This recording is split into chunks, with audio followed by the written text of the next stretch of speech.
ভয়ঙ্কর এক সিংহকে নিজ হাতে খাইয়ে দিচ্ছেন এক ব্যক্তি। সিংহটিও তার সঙ্গে খেলাধুলা করছে, লুটোপুটি খাচ্ছে। সিংহ আর মানুষের এমন রসায়ন দেখে চিড়িয়াখানার নির্দেশক মনে হলেও এটি আসলে নিজের ঘরে পুষছেন আদেল ফাত্তা আল সাদি নামে ওই ব্যক্তি। মধ্যপ্রাচ্যের দেশ লিবিয়ার ত্রিপোলিতে থাকেন তিনি।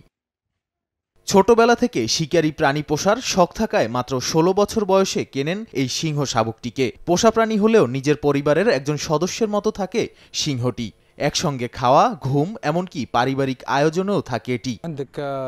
আমার শখটি খুবই বিপজ্জনক, এতে ভয়াবহ বিপদের শঙ্কা থেকেই যায়। তবে বাঘ সিংহের মতো শিকারী প্রাণীকে পোষ মানাতে গেলে একটু সাহস দেখাতেই হয়। কিন্তু বাঘ পোষার থেকে সিংহ পোষাটা অনেক সহজ। মানুষের সঙ্গে সিংহের বোঝাপড়াটা ভালোই, তবে এটি নির্ভর করে আপনি কিভাবে পুষছেন।